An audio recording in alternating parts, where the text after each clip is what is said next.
So since it's Halloween pretty soon, I thought I'd make a quick tutorial on how to create a stylized spooky bookshelf like the one you see right now in Blender and Substance Painter.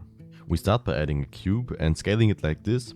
I scale it by 4 in the X and 4 in the Z axis and by 0.6 in the Y, but of course you can scale it however you want. To this cube we add a vertical loop cut by pressing Ctrl R and then right click to snap it in the middle. Then we create another horizontal loop cut, but put it more to the bottom of the cube. Now select these two faces and press I 2 times on the keyboard. This should inset them like that. And now we can hit E to extrude and pull them to the back. To create the boards of the shelf, we add another cube, make it very flat and long and place it right here. To this cube we will add 2 modifiers. The first one is an array modifier. This will duplicate the board, and on the side you can select the count and the distance between each one. Next we add a mirror modifier, and we're gonna mirror it by the x-axis, and with this little tool we'll pick our shelf. Now we create a little pillar on one of the edges of the shelf and we'll mirror it to all the other edges.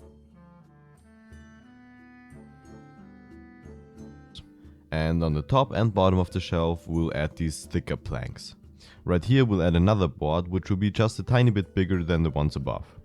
On the bottom of the shelf there will be drawers, and to be able to open those we need handles. For those we press Shift A, and under curve we add a path. Then we select the 2 points on the side and extrude them to make a shape like this. I'm putting it to a pretty low resolution because I want to keep the model as efficient as possible, but you can of course make it higher. Then we use some simple cylinders to create this little metal thing between the handle and the drawer.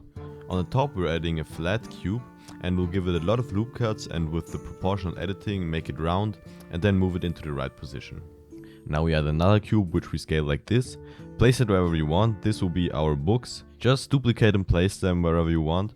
I'd recommend you to make a lot of them fallen over to make the whole thing look more alive. Now we get to the last details. So we add a cube which we insert and extrude to the back to make a shape like this. Now we want to cut it out of the model, and if you haven't already, I'd recommend you to install the Bool tool add-on in the Blender preferences. If you got this, you can press Ctrl- on the numpad and this will cut it out. Now we do the same thing with a different cube, but there we add a loop cut and make this little roof shape. That's it for the modeling. Now first hit A to select all the models and apply all modifiers, and then Ctrl J to join everything. Then we go into the edit mode and select the sharp edges, then we press U to unwrap it, and then we export it and import it into Substance Painter. Here we first bake the model as always with these settings, and then we create a few folders. In the first folder we add a dark brown fill layer, and then we add a black mask to the folder. Then we hit this little icon and select all the objects that should be made out of wood. Now we add a second darker fill layer with a black mask and a position modifier. This will create a gradient effect, but we have to invert it to make it come from the bottom to the top. Now we add another darker fill layer with a black mask, and we add a fill, and then we drag and drop a grunge map from the library into this little window on the left. To make the whole thing look older, we add a brighter fill layer with a black mask and a curvature generator. Here we can set the use texture button to true, and then like before drag and drop a grunge map into this little window. Now under the curvature tab you can play with these settings until you're happy. Also, to make it look even older, I added some negative height to the fill layer. Finally we can add another darker fill layer with a black mask and add a dirt generator. Then we do basically the same thing for the handles, but we add a little bit of metallic to them.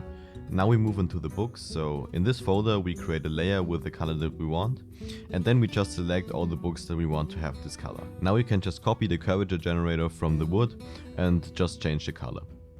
Now to make them look like books, we add another fill layer and make it gold.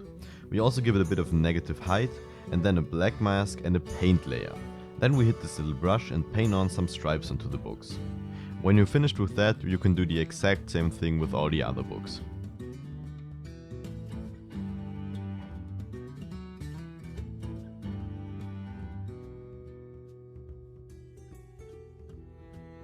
Finally, we add a white layer above everything and add a bake lighting stylized filter. For that we don't need to add a black mask, but we have to change it to soft light. Now export the textures with the Blender preset from Substance Painter and import it into Blender onto the model. Now I went into Adobe Illustrator and made this little spider web, but you can use whichever image you find on the internet or make yourself, or you can just download mine. Now we import this image as a plane into Blender, add a few loop cuts, and then duplicate and place it into some of the edges. And when you're finished with that, you should have a spooky stylized bookshelf.